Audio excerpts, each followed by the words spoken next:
ამას გულისხმობ. მათ არის ზანდებს და ავისი მე ვფიქრობ რომ აი მივიღეთ ის შედეგი, რასაც პრინციპში ველოდებოდით კიდევაც არ იყო აი გავაგზავნებთ თქვენ პათოს და ნამდვილად არ იყო ხო ამ ხელისუფლების შეცვლას არჩევნების გზით არის თუ თქვათ იგივე რევოლუციის გზით ხო სხვანაირი სიტუაცია ჭირდება არ არის ეს მომზადებული სიტუაცია და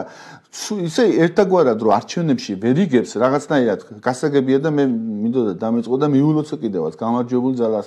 ეს გამარჯვება მაგრამ რაღაცნაირად ცუდიც არის ერთგვარად ამხელა პროცენტით გამარჯვება იმიტომ რომ პოლიტიკური ველი ოპოზიციური პოლიტიკური ველი არის კიანად სარიელი რეალურად გამოდის რომ მეორე ადგილზე გასულმა მიიღო 7% და მესამე ადგილზე გასულმა კიდე რაღაც 3% არა, მხოლოდ იმიტომ რომ პოლიტიკური პასუხისგებლობა არ აღმოაჩნდა სხვა უფრო დიდი ხმების მქონე პოლიტიკურ ძალას. არ გამოდის ასე. სწორედ მასე გამოდის და დაიკარგა ეს ხმები, დაიკარგა მათი მოწოდებით. რა თქმა უნდა, რომ ბალანსი მოხდეს ამ უნდა მოხდეს, აუცილებელია ბალანსი, მე არ მინდა კრიტიკული ვიყო, მაგრამ და მე ვაღიარებ ამ არჩევნებსაც და ბუნებრივია. მართლა წვიმელი ჩატარდა ეს არჩევნებიც, მაგრამ რაღაცა დროიდან ალბათ ამას გადაწყვიტავს თვითონ ხელისუფლების მაღალი ეშელონები რომ რაღაცნაირად იქნებ თვითონ მაინც შეუწყოს ხელი რომ გაჩნდეს ქვეყანაში ჯანსაღი პოლიტიკური ძალები, ჯანსაღი პოლიტიკური მსოფლმხედველობის ორგანიზაციები, რომლებიც შეძლებენ რაღაცნაირად ეს მანკიერი ძალების ადგილზე რაღაც აღმოცენდეს ახალი ჯანსაღი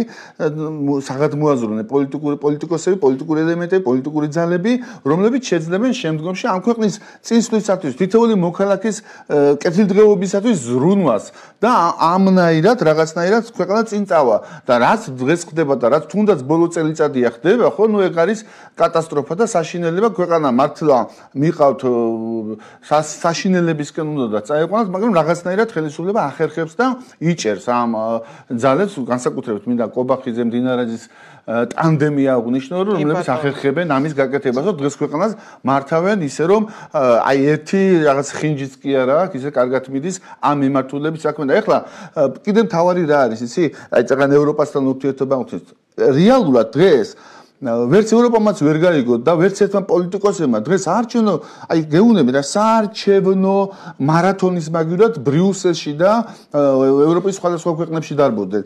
თუნდაც რევოლუციური პოზიციის მომაგრების მაგიერ კიდე ევროპაში დარბოდნენ კაცო გაანებეთ ამ ევროპას თავი საქართველოს არის სრულიად სუვერენული სახელმწიფო აქ წყდება საქართველოს ბედი საქართველოს მომავალი ის ძალები ვინ იქნებიან პოლიტიკაში აქვე წყდება და გაანებეთ ხო ვერაფერს ვერ უშველის ევროპა ვერც სანქციები და ვერაფერი დღეს ძალიან ნაბიჯ სწორად მიდის ხელისუფლების პოლიტიკური კურსი აქ ერთადერთი რაც არის აუცილებელი არის რომ უკვე რადგან გასუფთავდება ამ მანკიერი პოლიტიკური ძალებისგან და ხალხის ტვინებიდანაც ამოირეცხება ეს ლიბერალური ფაშიზმი ძალა ექნება ჩვენსავით ახალგაზრდა და ნეიტრალურ და რაღაც დადებითი რეპუტაციის მქონე პოლიტიკური ორგანიზაციების წინსვლასაც და ეს ქვეყნისათვისაც კარგი იქნება და აღარ იქნება ეს ლიბერალური ფაშიზმი და იქნება ჯანსაღი კრიტიკა, ჯანსაღი პოლიტიკური პლატფორმის შექმნა და რა ვიცი ქვეყანაც ამით განვითარდება და დღეს და გუშინდა ვთქვათ ერთი წელი კატასტროფაში მიყავდათ ეს ქვეყანა და საშინელება. ძალიან დიდი იმდენად სრულყოფილად